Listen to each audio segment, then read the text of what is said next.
என்னுடைய இனிய நண்பருமான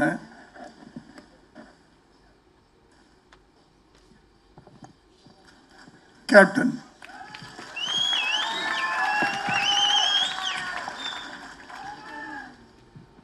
இன்று வரை உங்கள் நெஞ்சில் மட்டுமல்ல என் நெஞ்சிலும் நீங்காமல் வாழ்ந்து கொண்டிருக்கிறார்.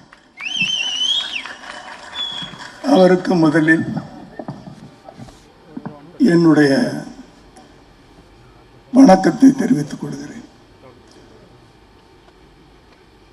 அடுத்ததாக அவருடைய துணைவியாரும் இன்று உங்கள் தலைவியாகவும் இருக்கின்ற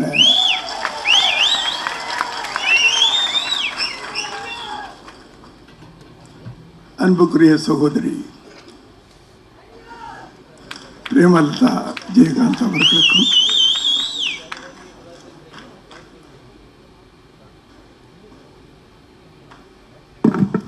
என் இனிய நண்பர்னு சொல்லக்கூடாது, அவர் கோவம் வந்துடும்.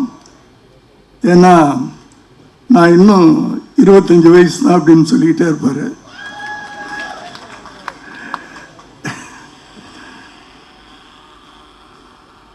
சரத் சார் அவர்களுக்கும்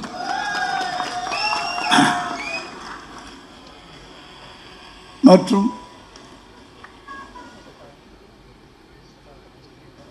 தேமுதிகவை சேர்ந்த தொண்டர்கள் அனைவருக்கும் என்னுடைய வாழ்த்துக்களையும் நன்றியையும் தெரிவித்துக் கொள்கிறேன். கொம்பு சீவி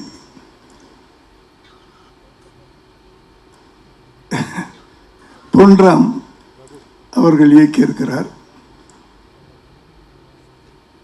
கேப்டனின் வாரிசு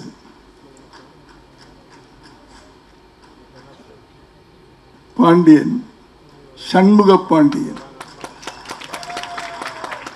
பாண்டி நாட்டு சிங்கம், கேப்டன் பெற்றெடுத்த அந்த வாரிசு அவர் நடித்திருக்கிறார்.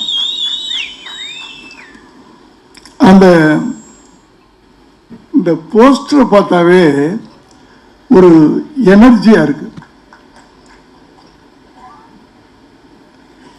கொம்பு சீவி அப்படின்னு சொல்லும்போது ஒரு காளையை குறிப்பிடுவாங்க கிராமத்தில். இதுல யாரு கொம்பு சீவின்னு தெரியல எனக்கு. 2 பேரும் அப்படி இருக்கிறாங்க. அந்த ஒரு இளைஞன் அந்த விஜயகாந்தின் கண்கள்ல ஒரு நெருப்பு இருக்கும், வேகம் இருக்கும். அந்த ஒரு நெருப்பு கலந்த ஒரு பார்வை சண்முக பாண்டியன். ஏய், உனக்கு நான் சமைச்சவே இல்லடா அப்படின்னு இந்த பக்கம். என்ன அழகான கெட்டப் சார் அது.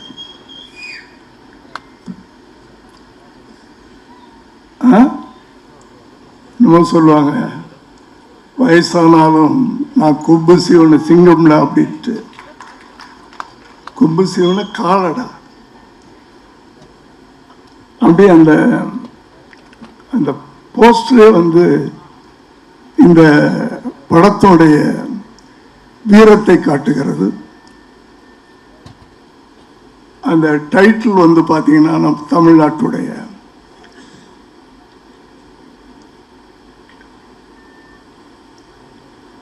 பொன்ராம். அவர்கிட்ட எனக்கு ரொம்ப பிடிச்சது அவரிடம் இருக்கின்ற அந்த நகைச்சுவை உணர்வு. அதன் ட்ரைலரை பார்க்கும்போது நகைச்சுவையை விட இந்த படத்தில் வேகம் அதிகமாக இருக்கும்னு நினைக்கிறேன் நான். ஒரு ஆக்ஷன். ஏன்னா இன்னைக்கு ஜென்ரேஷன் இன்றைய தலைமுறை அதைத்தான் ரசிக்கிறார்கள் என்று தெரிந்து கொண்டு ஒரு வேகமான ஒரு திரைப்படத்தை கொடுத்திருக்கிறார். அவருடைய ஒவ்வொரு படமும் வெற்றியடைய வேண்டும் என்று நான் அவரை வாழ்த்துவேன். ஏனென்றால் என் பிள்ளைகளில் ஒரு பிள்ளை. அதை போல இந்த படமும் என்ன இளைஞர்கள், அவர் ஒரு இளைஞர்,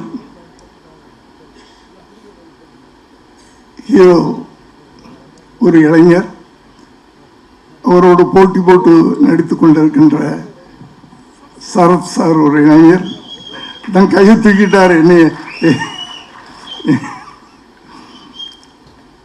இந்த படத்திற்கு இசையமைத்திருக்கின்ற இசைஞானியின் வாரிசு, அவர் ஒரு இளைஞர். இப்படி இளைஞர்கள் புதிதாக இல்லை, புதிய வேகத்தோடு வந்திருக்கிறார்கள். ஒரு சரித்திரம் இருக்கிறது, அது உலகத்திலேயே உண்டான ஒரு சரித்திரம். மாற்றம் என்பது மட்டும் மாறாதது. அது எல்லா துறையிலையும் உண்டு. சமூகத்திலும் சரி, அரசியலிலும் சரி, திரையுலகத்திலும் சரி. எனக்கு தெரிஞ்ச ஒரு காலத்தில் திரையுலகத்தில் பார்த்துக்கிட்டிங்கன்னா எம்.கே. தியாகராஜ பாகவதர், பி. சின்னப்பா அப்படின்லாம் கேள்விப்பட்டிருக்கோம். அவங்க படங்கள்லாம் நம்ம பார்த்ததில்லை. அது அவர்கள் ஆண்ட ஒரு திரையுலகம். அதற்கு பிறகு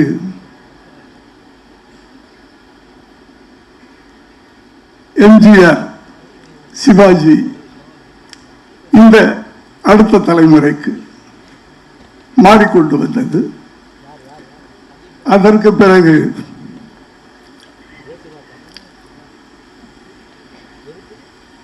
ரஜினி, கமல்,